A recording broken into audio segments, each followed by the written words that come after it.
Hello friends, welcome to my YouTube channel 01 target achieved. हमारे चैनल को सब्सक्राइब करें और नई वीडियो के अपडेट्स के लिए बेल आइकन को प्रेस करें ताकि हमारे नई वीडियो का अपडेट आप तक पहुंच सके। फ्रेंड्स, आप हमारे चैनल को सब्सक्राइब करें और बेल आइकन को भी प्रेस करें ताकि हमारी नई वीडियो का नोटिफिकेशन आप तक सबसे पहले पहुंच सके। और शेषफल जो आता है उसको आर माना गया है। वही हमारा जांच करने की प्रक्रिया को ही हम एक तरह से समझ सकते हैं कि ये बराबर पी क्यू प्लस आर होता है। ठीक है, चलिए, अगर वो वीडियो आप लोगों ने नहीं देखा है तो जा करके उस वीडियो को देख लीजिए। उसका लिंक मैं वीडियो के डिस्क्रिप्शन में दे दे रहा हूँ। ठीक है, चलिए अब इस प्रश्नावली को करते हैं। यह भारतीय भवन का टेक्स्ट बुक जो है बिहार में जो पढ़ाया जाता है उसी का प्रश्नावली नंबर 1.1 है। ठीक है, चलिए इसको सॉल्व करते हैं। निम्नलिखित संख्याओं का एचसीएफ ज्ञात करने के लिए यूक्लिड विभाजन एल्गोरिदम का प्रयोग कीजिए।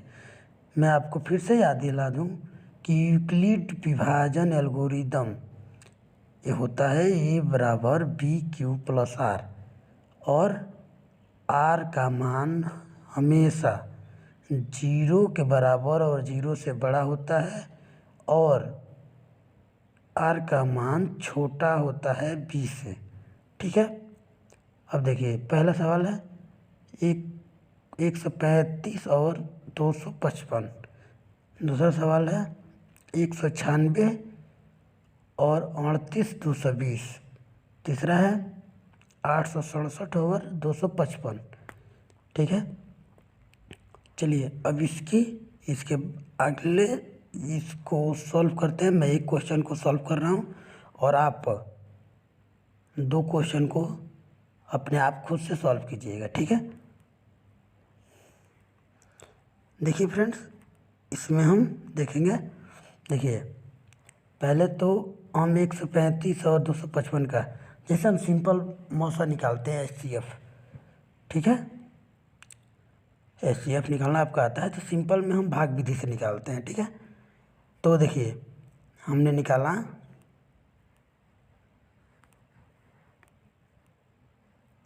हमने भाग विधि से किया। इसमें हमने 135 दे दिया, उसके बाद से 255।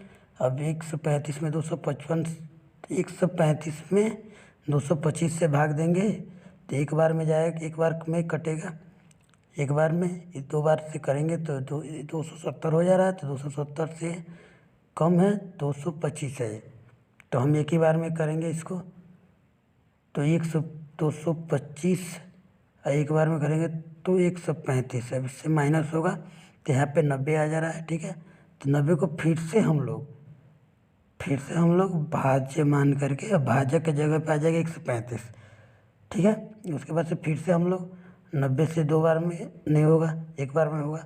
ठीक है, तो उसके बाद से सिंपल भाग विधि से हम लोग इसका फिर से एक बार में जाएगा तो 90, 135 में से 90 ही जाएगा तो 45 बचेगा।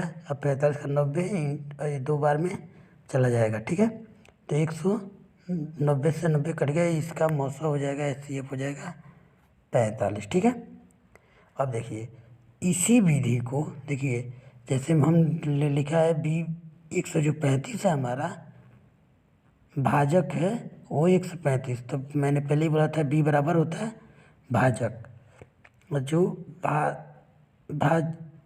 भाज्य है, बी बराबर होता है भाज्य और भाजक होता है ए, जिसका मान 225 है यहाँ पे। और क्यू बराबर होता है, मैंने बोला था भागफल जो एक बार में गया। आर बराबर 90। इसी का मान हम लोग लिखेंगे। देखिए कैसे,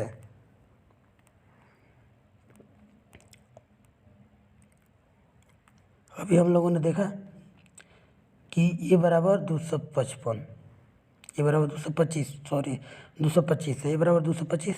ठीक है, अब बी बराबर देखिए, बी बराबर 135। ठीक है, 135 लिखा। क्यू बराबर 1, आर बराबर 90। ठीक है, अब इसके बाद से 135 को हम लोग ये मान लिए तो फिर से अब लिखेंगे ए बराबर 135, बी बराबर 90, क्यू बराबर 1 और आर बराबर 45। ठीक है, अब देखिए फिर से हम लोगों ने 90 को ये मान लिया ठीक है। तो अब 90 को ये पी की अब बी यहाँ पर देखिए बी बराबर 45, ठीक है 45, ठीक है। क्यूब हमारा कितना है 2 से गुणा किया, हमारा शेष कुछ नहीं बच रहा था 0, ठीक है। तो यहाँ पे HCF बराबर आपका 45 हो जाएगा, ठीक है। ये बात आपको समझ में आ गई। चलिए इसी प्रकार से आप इन दोनों सवालों को भी आप सॉल्व कर लीजिएगा। जो हमारे 2 नंबर सवाल हैं 196 और 220, ये हो गया एक सवाल, और दूसरा सवाल आपका हमारा ये है, ठीक है 867 और 255। इसमें देखिए थोड़ा ध्यान देने की ज़रूरत है। 867 और 255 दिया है तो आप इसे मतलब कुछ अलग माइंड में ना आए आपके, इसको सिर्फ अंकों का पलट करके आप मसा निकाल सकते हैं, ठीक है। चलिए ठीक है, अब दूसरा क्वेश्चन हम लोग पढ़ते हैं, ठीक है।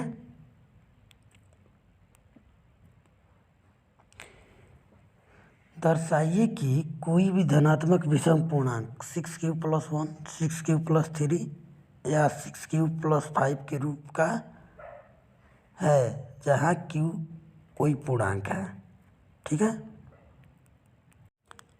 चलिए अब हम दूसरा सवाल देखते हैं।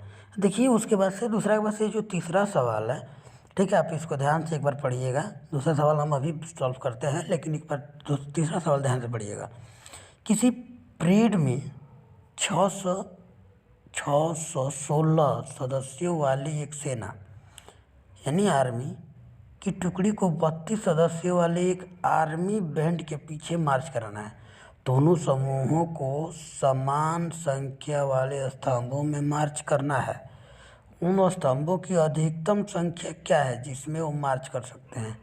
देखिए इस सवाल में पूछा गया अधिकतम संख्या, इस सवाल में पूछा गया है स्तंभों की अधिकतम संख्या। तो यहाँ पे हमें हाईएस्ट कॉमन फैक्टर निकालना है। अगर कम से कम पूछा जाता तो लोएस्ट कॉमन फैक्टर निकालते, यानी एलसीएम निकालते। यहाँ पे हाईएस्ट पूछा गया है अधिकतम, तो यहाँ पे निकलेगा हाईएस्ट कॉमन फैक्टर HCF, ठीक है।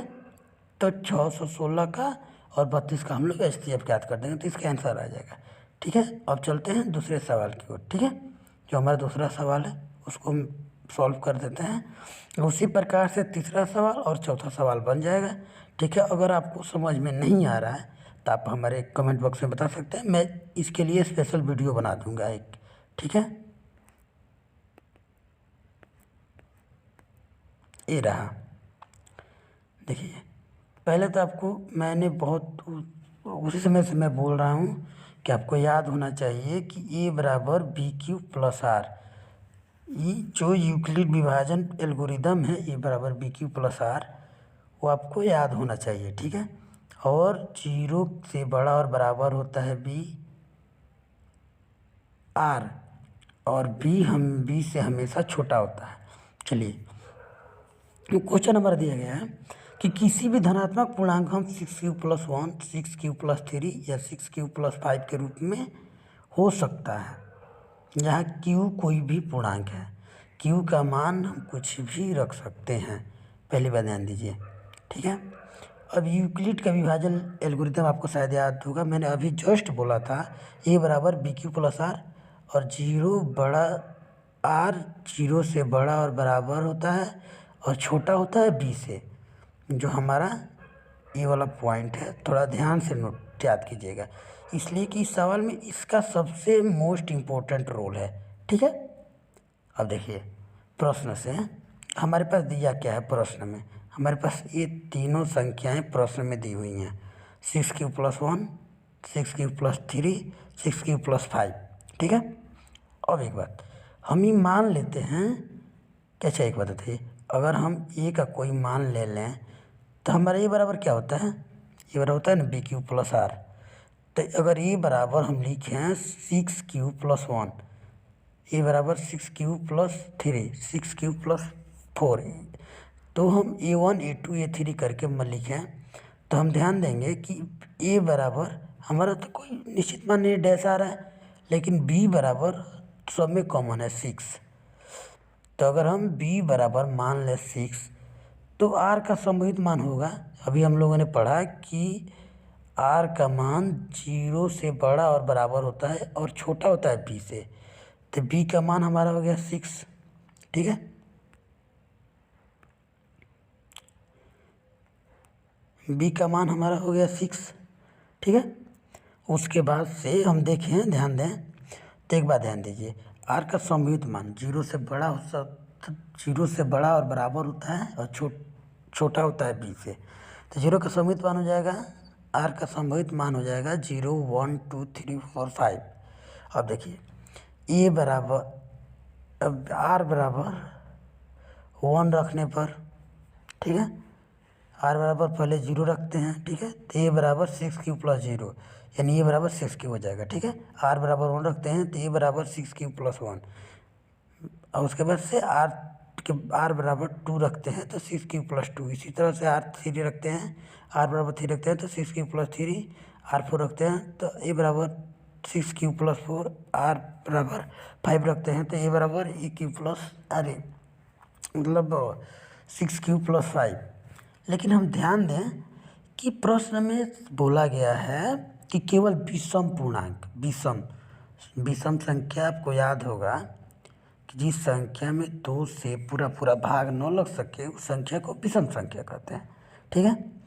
तो इसमें विषम संख्या क्या है, अब ध्यान दें तो देखेंगे कि इसमें विषम संख्या हमारी 3 संख्याएं हो रही हैं, जो 1 हो गया, 3 हो गया, अब 5 हो गया।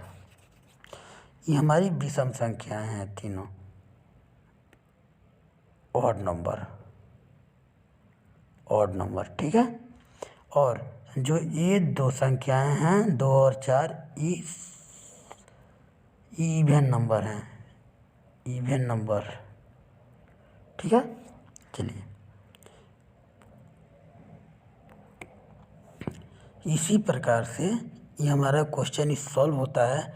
और ये चूँकि विषम पूर्णांक है इसलिए यहाँ पे ध्यान दीजिए कि हमारा कोई भी विषम पूर्णांक 6³ + 1, 6³ + 3 या 6³ + 5 के रूप में ही होगा, जहाँ q बराबर कोई पूर्णांक हो सकता है, ठीक है।